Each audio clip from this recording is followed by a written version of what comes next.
What's going on, guys? Welcome back to the Daily Dish. I'm your host, Christian Royston, joined by my co-host, Logan Shanks, and the women's reporters. I'll have them introduce themselves. What's going on, guys? Pavel Markovic back with the women's beat. And Brett Philmeyer, the other women's basketball reporter. So I know me and Logan recorded a pod on Friday. We were without the women's team, so we'll have them kind of recap last week's games, and then we'll kind of move into the weekend's matchups. Obviously, Iowa State got the job done on the men's side against TCU, but the women's side had kind of probably one of their toughest matches they'll have of the season in Oklahoma. So we'll have them first go into kind of what happened at UCF. So obviously it's been a while since we saw you guys. Last time we talked, Oklahoma State, they bounced back from that losing streak, and then they had to play a new team in UCF, which is the first time they ever played in program history, and obviously did not go well, Brett. No, it really did not. And this, I remember, it was a long time ago, but I remember looking at this game and saying, this is a game that Iowa State almost has to win. It's a road game. It's against a team that didn't beat, like I said, a true Big 12 team before this. And this one stung. This one really stung.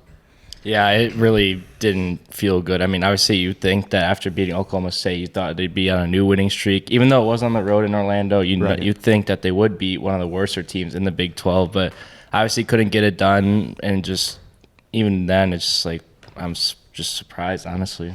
Yeah, but I mean, you've got to look at it kind of, you got to take some positives from this. They hung around. UCF did hold a lead after the first quarter, but Iowa State led in the halftime. It looked like there was going to be a chance that they could, take control of it. But after the half, it was just all UCF. Yeah, even after the second half was all UCF, like even when holding their leading scorer and Kalen Peterson down to 11 points, which is a phenomenal job by Ariana Jackson, the Cyclones defense. Mm-hmm. It still didn't help that Maya Burns just went off for 20 points just to vault them over. Yeah, she was on fire. I mean, they were hitting nearly every three that they took from the corner. They just could not miss from that range. But when you look at Iowa State, them specifically, you got to look at first Emily Ryan leading scoring back in the starting lineup. I mean, she's back to being Emily Ryan, doing Emily Ryan things. One thing that stuck out to me from her performance, though, was 10 for 10 from the free throw line. And I know that Iowa State's really struggled with free throws this year, but her ability to make those and to make all 10 of them, that was big. That was definitely a good highlight from that game for Iowa State. I would call it simply perfection because you rarely see someone go 10 for 10 from the free throw line. It's just, you see this young team struggle to make some free throws key times. But, Emily Ryan still, she was one of the few bright spots in that game, honestly, with her 18 points. But I also want to talk about Audie Crooks yet again. Yes. Went 6 for 9, 3 for 6 from free throws, which is not great to see from her. But she did grab another double-double, 15 points and 11 rebounds, which really helped. Mm-hmm. Yeah, I mean, as a team, too, with the free throws, 19 of 22. That's incredible. That's probably their best free throw per shooting performance as a team. And then you also had Hannah Bellinger and Addie Brown get in there with scoring 10 or more points. So they had some scorers there, but it just wasn't enough to get over that hump. Yeah, I think the men's team could use the free throw shooting that Iowa State had. But, I mean, kind of different story played out on Saturday against TCU.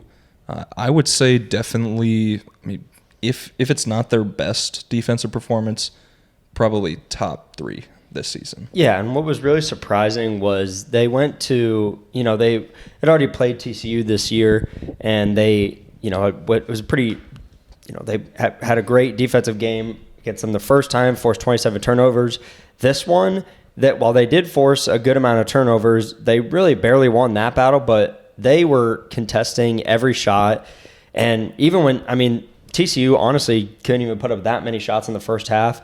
There was at least probably 3 or 4 shot clock violations. And, Iowa State just came out hunting in that first half and were able to build up a lead and just hold on to it. I would say it's probably their most put together game over the last 4 or 5 games. Yeah, I think the offensive output wasn't kind of on par with what we've seen from Iowa State in that first half at least. But that defense, you talk about getting to the buzzer pretty much every single possession. TCU just wasn't able to get any shot they wanted. I think, the first 10 minutes, they hit 2 threes, and that was it. Yeah, they were 2 for 10 for their first 10 shots, and both of them were threes. Yeah, so I mean, they plugged the lane. They were able to really just force them to move the ball around to nowhere, and then when they did get a shot up, it was a shot that obviously TCU did not want to take. And I mean, that's what Iowa State's been preaching is, I mean, if you aren't getting the turnovers, which you can't expect to get 27 turnovers again. That's, historic amount.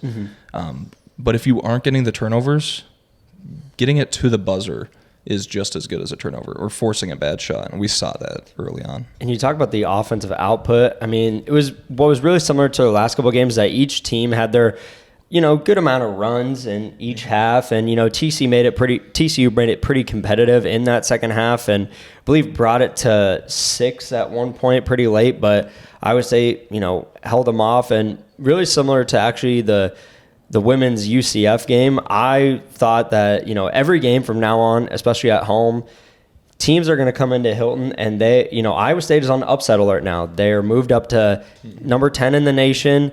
Everyone, it's great to have that spot right now, but now everyone, much like, when Iowa State's hunting to knock off a team like Kansas or a Houston, everyone wants to beat the best one in the conference or one of the best teams in the nation. So for them to pull out that win against TCU, I think it says a lot about that. This Iowa State team is really locked in for this second half. And, they don't always, I wouldn't say by any means that was their best offensive game, but it was another one of those where it didn't really need to be, because they kind of put them away with their defense, like you said, contesting every shot. And I mean, I was just really impressed with their defense against the Horned Frogs. Yeah, and I think TCU, they were starting to storm back into that game. Obviously, they were going on runs. I think what was interesting to me, which you pointed out actually, was that Taman didn't play a lot of minutes early on. And I don't know if that was maybe TJ was trying to recreate the magic that happened at TCU, and obviously Keyshawn and Curtis Jones did their job, obviously not to the same level that they did at TCU, but they still went off pretty well. Yeah. And it could have also just been that Taman picked up 2 early fouls, and you're not necessarily in foul trouble, but you pick them up early enough that you kind of want to be careful with Taman. So seeing that, it was supposed to be like a Taman revenge game, and he was a little quiet. I still think that TJ did a pretty good job of figuring out the lineup and getting people onto the court at right opportunities. Yeah, and I mean, I think it's definitely more on the fouls. You have your star point guard pick up a couple fouls, and at that point in the game, I mean, they're ahead. When he picked up those fouls, they were probably up by at least 8 points, maybe close to 10. But, TJ knows he doesn't really need to play Taman, 35 minutes a game now, because Keyshawn and Curtis have gotten better every single game the past, 5-6 games. And, Kurt hits, I want to say he hit a couple threes. Keyshawn distributed the ball really well. Pav came in and gave some solid minutes. Same with Demarion Watson. So the guard depth has really stepped up.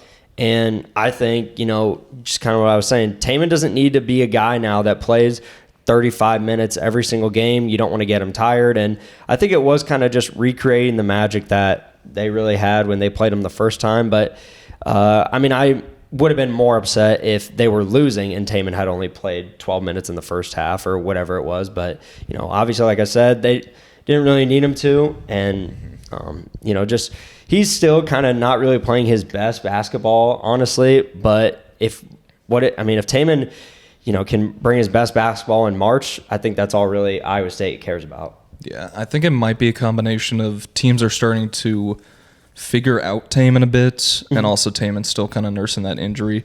That might be a reason that he's not seeing as many minutes on a consistent basis. But you definitely do want to see him get back to his old self, especially when tournament time comes around. So I think we will. It'll just take a little bit of time. And something that we were a little, unaccustomed to seeing was an opposing coach not getting a technical foul, which if there was anyone that I thought was going to, it would be Jamie Dixon, because I've seen how, his team plays at TCU, or really how he is as a coach. And brother is always on the court. And I told you, I didn't think the refs called it because they don't want, that would be the 5th game in a row, and I think that's when people start to get a little fishy about the Big 12 refs in Iowa State. Yeah, I think there were probably 2 to 3 times during that game where obviously the crowd is going crazy. They're like, Jamie Dixon is over there halfway across the court screaming at the refs. You're like, he's got to pick up a tee here. And I think it was probably 2 minutes left. I'm like, dang it, he's going to get out of here unscathed. But that is, you bring up a good point.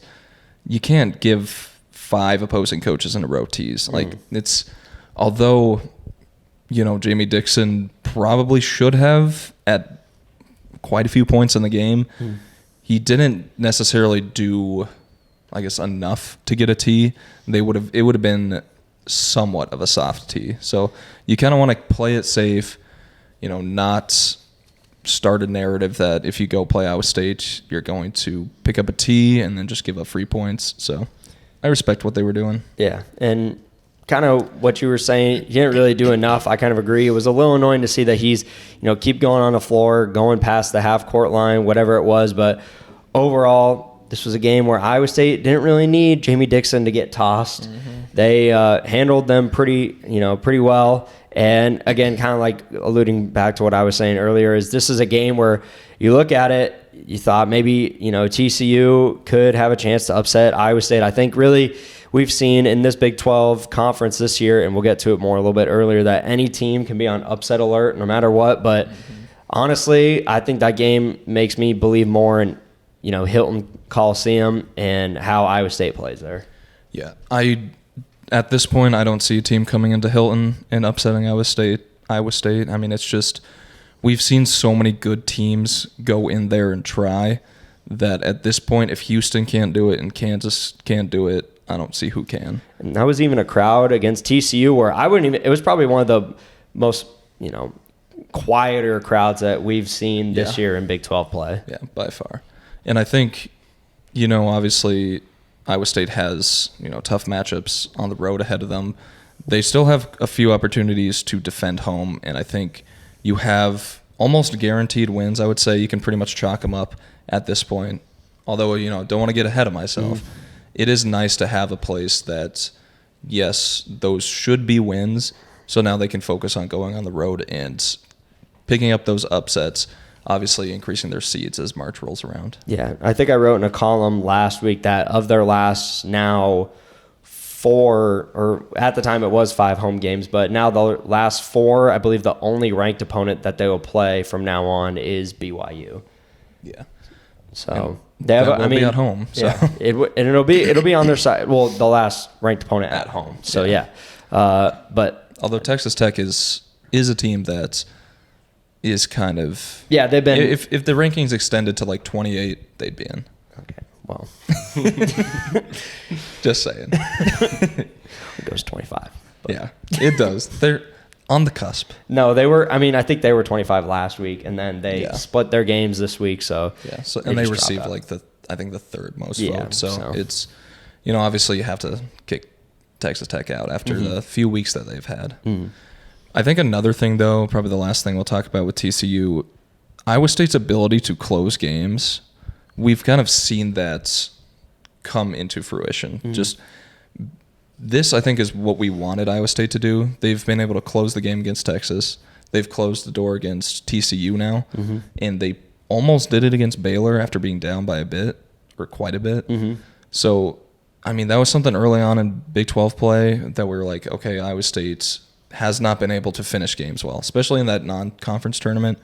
And now that we've seen it a few times, it's really given me confidence going forward that they can actually play a full 40 minutes. Yeah, and I think they just control the ball a lot better, and they play a lot better, 40 minutes of defense instead of just, the 30-minute, 32 minutes. You kind of saw it a little bit against Texas because Texas went on a little bit of a run from like when there was the last 10 minutes, probably 8 of those minutes. Texas went on a pretty good run, but overall, I would say the problem kind of that you were alluding to that we've talked about a lot is how Iowa State plays in the last 2 minutes. And kind of like you said, I think they've played it a lot better these last couple of games on the road against Texas.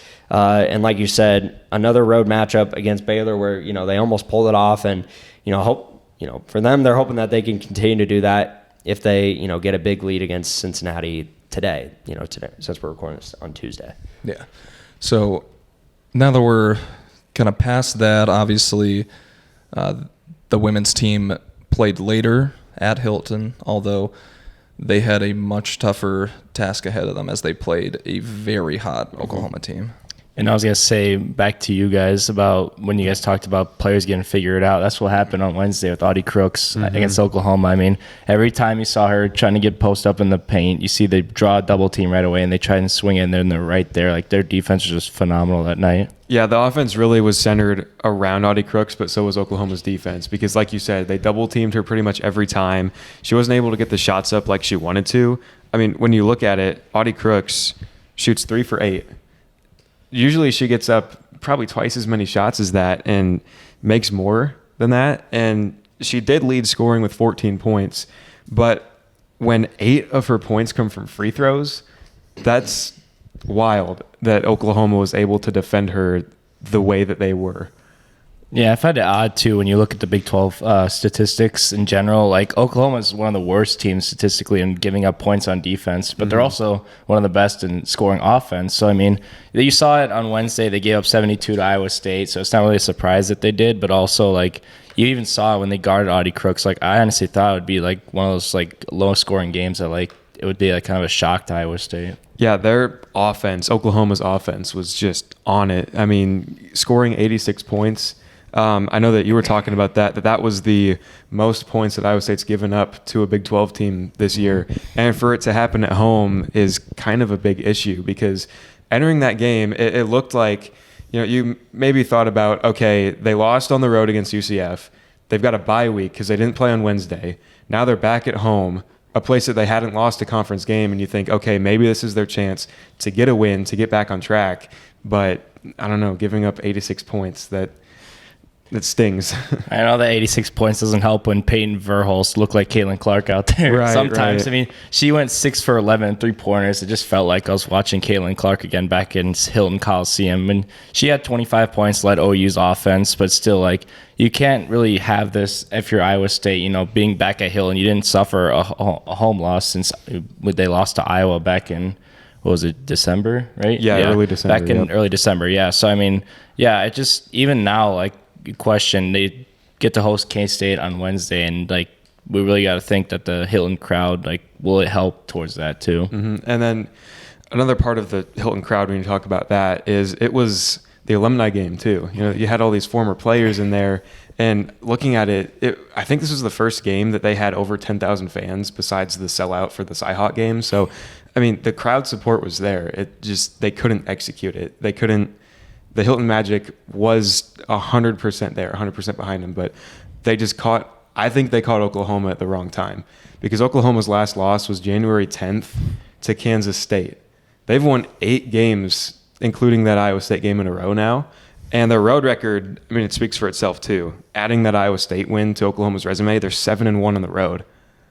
Yeah, they're just the different beasts. Like, even with the alumni game, even Bill talked about it before. OU, like, they really needed to show out that they are a good program, like with all the history. And I also think that the Jones sisters also played a little bit in that factor of having that Hilton crowd on Wednesday. Mm-hmm. Yeah, it was cool to see Aubrey Jones back in Hilton Coliseum, and the sisters did get to guard each other at points in the game. So it was interesting to see them matched up. Aubrey hit some pretty big threes down the stretch to really extend that Oklahoma lead and keep them in front towards the end of the game, too. What I found interesting, too, even though it was a battle of the Jones sisters, like, Kelsey Jones had 28 minutes off the bench, which is, like, huge because I know she's started to get a little bit less playing time, a little bit less on a team, like on the starting role. But yeah, I mean, I saw her, I mean, she didn't do well scoring wise, only 5 points, but you see, like, every game she gives her all, no matter what, even if it isn't scoring. Mm-hmm. Yeah, her effort was always there, diving for those loose balls. She gets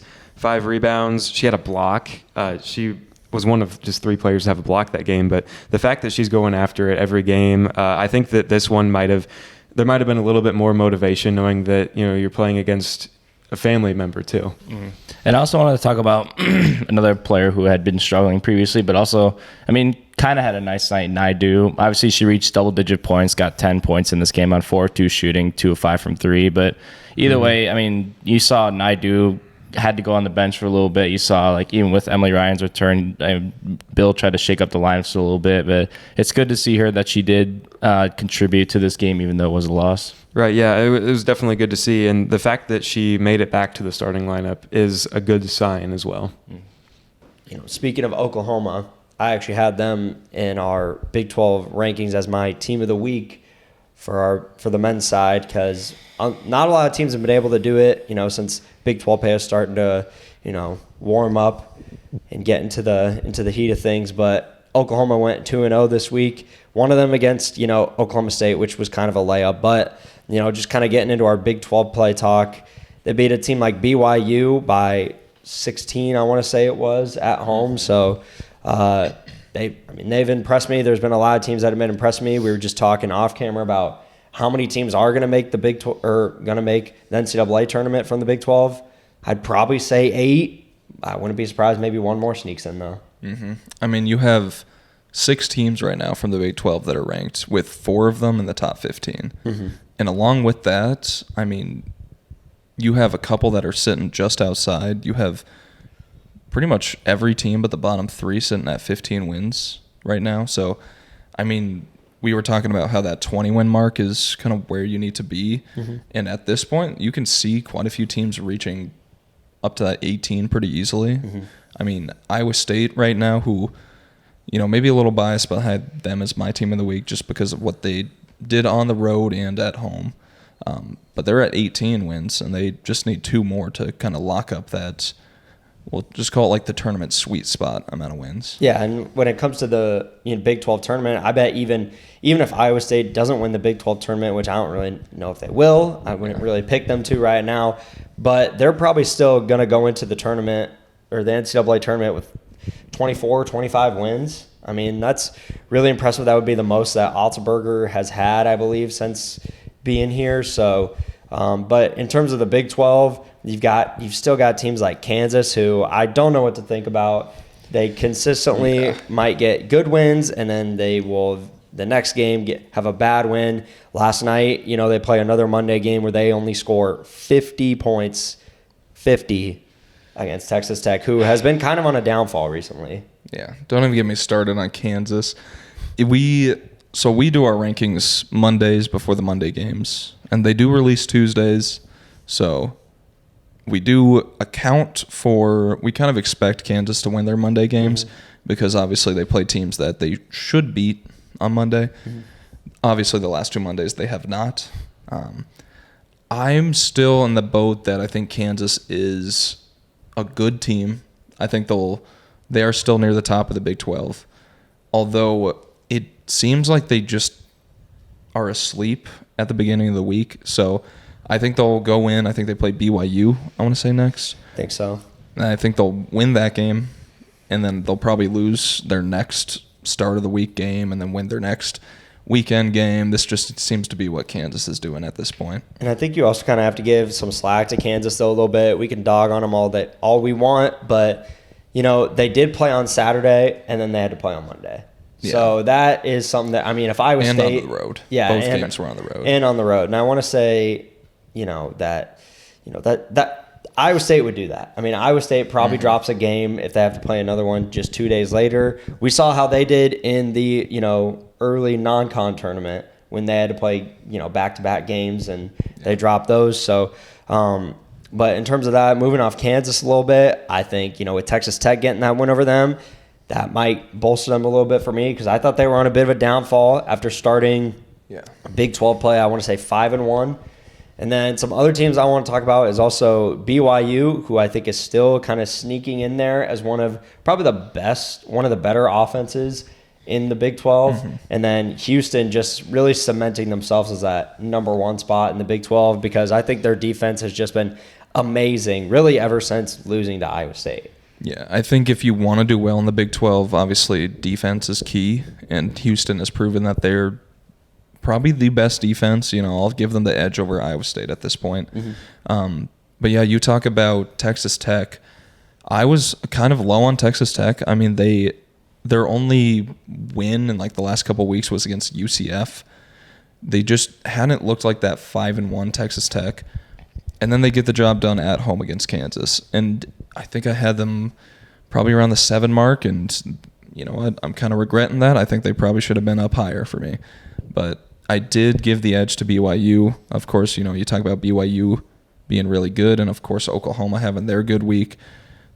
Just those 3 teams, I think, are kind of interchangeable at this point. I mean, they're all teams that could be contenders or could upset teams at the right point where I really don't want to count any of them out of like a Big 12 title yet. Yeah, and I think like the real contenders right now, I have kind of 5 right now. I like that you mentioned Texas Tech because I still think maybe they're one of those teams that come Big 12 tournament time might go on a run, kind of as, you know, the Iowa State women did last season that you got to watch. But the other 4, just the obvious, Kansas, Iowa State, Baylor, and Houston. Other teams that, you know, I think they're kind of interchangeable for me in terms of I'm still really kind of waiting for them to wow me are Texas, TCU, and Kansas State. A lot of teams that, you know, just like I've mentioned in the Big 12, you might get a big win, but then you're going to lose the next week. Very rarely do you win both your games as Iowa State and Oklahoma did last year, and I'm sure I'm missing out on a couple other teams last week that I'm kind of missing out on. But come, you know, down this stretch, there's going to be teams fighting for tournament spots and tournament seedings in the Big 12. So if you can get both games during your week, I mean, that's huge. Yeah, and you talk about, you know, Texas, TCU, and Kansas State not wowing you. They've kind of done the opposite for me where there's not a lot of games that they've played where I've been wowed about how well they've done. There's been games they've played where I'm like, ooh, that's not a good loss for them. You know, I think we look at, I want to say UCF beating Texas. Yep. I mean, you have Kansas State slide. You have TCU having the really good week where they beat Houston even, and then they go and they lose their next couple games. So, I mean, those 3 teams, they've shown that, yes, they can beat kind of any team or at least hang close to any team in the Big 12, but they've also shown that they can lose at any given time to anybody. Yeah, they're not kind of like the top, 4 teams that I've kind of mentioned. Less so really Kansas, and I hate to keep dogging on them, but more like, teams like Baylor, Houston, Iowa State. We've seen them go on 3-game, 4-game winning streaks, and we just haven't really seen that out of, Texas, TCU, and Kansas State. Yeah, and I want to bring up kind of the bottom of the Big 12, although it is kind of at the point where it might be time to kind of leave them in the past and stop talking about them. But I did think that Oklahoma State kind of earned the edge over West Virginia. I know we're kind of battling over the bottom of the barrel here, but West Virginia again had a week where they were just getting blown out by opponents, and Oklahoma State honestly has been close to a couple wins, which is a little bit more than I can say about West Virginia. Yeah, I mean, I could see what you're talking about there, but I just keep looking at the 9 losses that Oklahoma State has in Big 12 play, and you can't convince me that West Virginia is better than them when they have 2 less losses than them, but yeah, I don't know. I guess that's true. I mean, Iowa State has to play West Virginia at some point still, so maybe we shouldn't bash them too much in case they come in. Yeah. What if that's the one game that Iowa State drops at home? Oh, I did talk about that. I said I hope that Iowa State does not lose to West Virginia at home because that would kill our credibility completely. Although, we saw what happened when the women's team went and lost to UCF, so I guess you really shouldn't overestimate the bottom feeders in the Big 12. You can't. Nope. Yeah. So speaking of the women's team, they have obviously not a bottom feeder. They have probably another one of their toughest matchups coming up, although it is at home. So should be a pretty fun game to watch. I mean, we'll kind of see what the women's reporters have to say about the Kansas State game. Yeah, it doesn't get easier from here, and it feels like perfect timing for what K-State is doing right now because they will most likely get Ayoko Lee back for tomorrow night's matchup since we are filming on a Tuesday, Wednesday night at Hilton, and I don't know how to feel about this one, Brett. I mean, they went up 1 ranking, and they are number 7 now, and even though I was at home, like I still kind of feel like what it is against Oklahoma, like I don't have a good feeling about this matchup. Yeah, the Big 12 season has really been yin and yang for the Cyclones so far. You start off 6-0. You've also got that forfeited win because of the TCU situation, and now you've lost 5 of your last 6. Your last loss was at home against a ranked red-hot first-place Oklahoma team, and now you're playing Kansas State, a team that their only 3 losses. This was interesting to me. Their only 3 losses this season were to Iowa, Oklahoma, and Texas. The Iowa loss came in a neutral site after they had already beat the Hawkeyes in Iowa City, and then they lost to Oklahoma and Texas on the road, back-to-back, without Lee. So they don't really have a bad loss at all. I mean, this team is stacked. They're super good, and with the addition of Lee, I'm worried for the Cyclones. I really am. Yeah, but I do find this interesting about Kansas State. When they did miss Ioka Lee, I think it was for that 6-game stretch. I think she got hurt against their last matchup against Texas, which they did beat by only 3 points. But even after the TCU game, they beat Kansas by 11 right after that TCU game. But also, like, you see their average margin of win. Like, they beat Baylor by 3, beat BYU by 2, lost to Oklahoma by 3. Lost to Texas by 7, and even their last game at home against Oklahoma State only won by 1 point, which is very interesting to me. I know, obviously, they're that good of a team to be able to pull out a key win right there, but I don't know. I mean, that might give me this little sliver of hope that I need, but yeah, I mean, even going into this matchup, like, this is like what Bill talked about, like, they're probably their toughest week they'll ever face. Like, they lost to Oklahoma already. You host K-State on Wednesday, and then after that you go to Texas on Saturday. So I really don't know what to think right now. Right. It's kind of unfortunate in a sense that this losing stretch that the Cyclones are on is coming at this specific point in the season with these tough opponents back to back to back. So it's going to be a tough battle to get through this adversity that they're facing. So and when you look at it too, how young the team is, the high school season for boys and girls is ending this week, and they've still got another month of basketball to play, not including the Big 12 tournament and then postseason and everything like that. So it's a long stretch to go still. So we'll have to see how they adjust to that and see if they're ready. One of the things that K-State brings is their high defensive prowess. Like, even they lead the Big 12 in scoring defense and even holding opponents to a terrible shooting performance. So, I mean, we've seen Iowa State at times not make their shots when they need to. Even I know when Ioka Lee, we're going to have a good matchup with Audie Crooks in the paint. Oh, yeah. Even it's going to be, I know that will be at least fun to watch. But after that, I mean, I expect K-State to just really hold down Iowa State and just like, I don't think it'll be fun. Yeah, they're going to have to figure out how to get the ball to Audie Crooks so that she can score. Because like we said in the Oklahoma game, they were able to actually shut her down. And now you're playing Kansas State, who has an even better defense than Oklahoma. The challenge only rises. And Iowa State's going to have to rise with it if they want to somehow get this upset. I guess all we can do is watch for upsets. But until then, we will be back next time to recap the Cincinnati game, which will probably be over by the time that you guys will be watching this. So, and then we'll preview some more Big 12 basketball. I mean, we're almost in the home stretch now, past the halfway point. So we're getting there. So thank you for watching, and we will be back with another episode of the Daily Dish later this week.